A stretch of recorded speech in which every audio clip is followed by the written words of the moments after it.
bonjour à tous.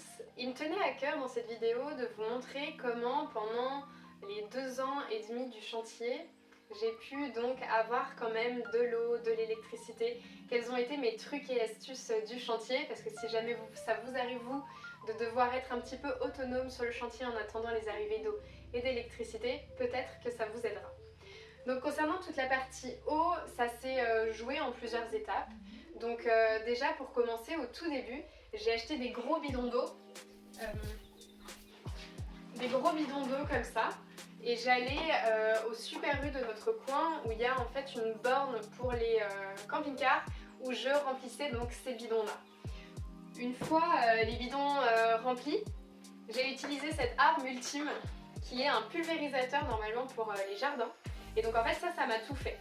À la fois mon robinet d'eau, à la fois ma douche. Et en fait c'est tout simple, on met de l'eau dedans. Donc je me faisais chauffer de l'eau chaude ici sur mes plaques pour pouvoir prendre ma douche. Donc je mettais dedans. Et après en fait, en appuyant comme ça crée une surpression à l'intérieur et ça nous donne de l'eau. Donc en fait, pour ma vaisselle et pour ma douche, ça m'a énormément aidé tout au long du chantier. Et sinon, l'autre chose que j'ai mis en place, c'est ce petit robinet.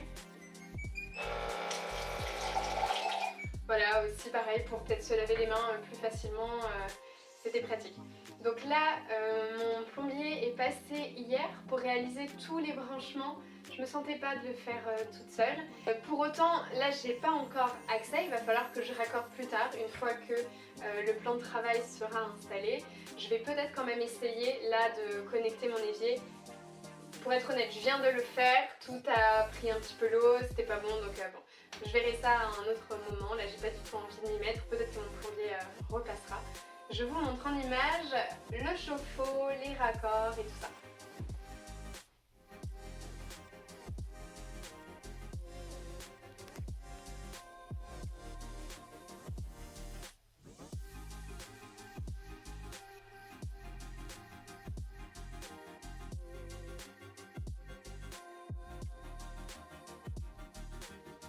Bon, et ensuite concernant l'électricité, alors là j'ai eu l'énorme chance d'avoir des voisins en or qui depuis en fait plus de 1 an m'ont tiré un câble sur mon terrain.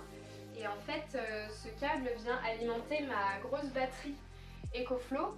C'est pas du tout un partenariat, mais en fait je l'ai vraiment utilisé à fond pour pouvoir avoir cette autonomie sur le terrain. Donc ça me permettait de recharger mon ordi, mon téléphone et aussi les lampes que j'ai installées sur le plafonnier tous les soirs.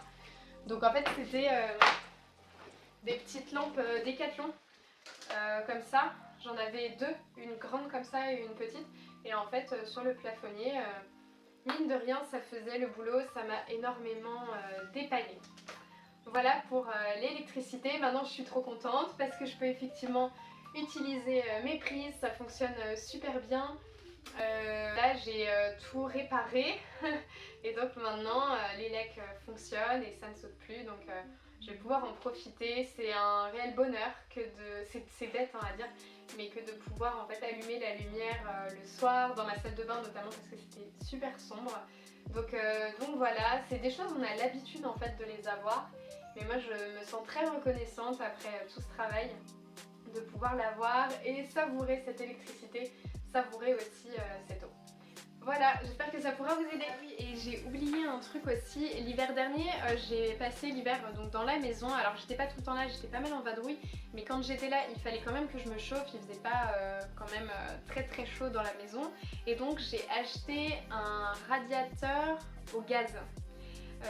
La problématique par contre que j'ai rencontrée, c'est comme j'avais pas de VMC, il n'y avait pas une super circulation d'air, sauf qu'en fait le gaz produit de l'humidité. Donc c'était un peu contre-productif parce qu'il fallait quand même que je fasse des petits courants d'air pour que mon chauffage au gaz fonctionne. Mais j'ai réussi à m'en dépatouiller. Bon, et ensuite pour l'évacuation des eaux usées, bien sûr il n'y en a pas pour le moment dans la maison. Donc comme vous pouvez le voir, il y a cette bassine bleue et dès qu'elle est pleine, elle va dehors. Et pour la douche, je vais vous montrer.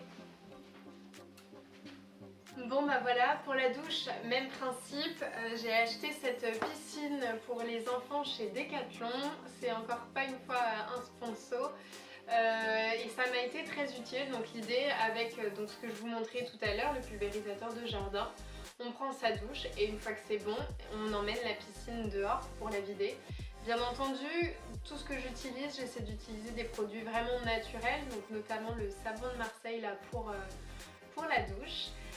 En tout cas, je vais continuer encore beaucoup à utiliser cette petite piscine parce que la salle de bain, ce sera pour une prochaine vidéo car je ne la ferai que cet hiver ou au début du printemps. On verra en fonction de mon planning. J'espère que cette vidéo vous aura plu et merci beaucoup pour votre soutien et vos visionnages. À bientôt!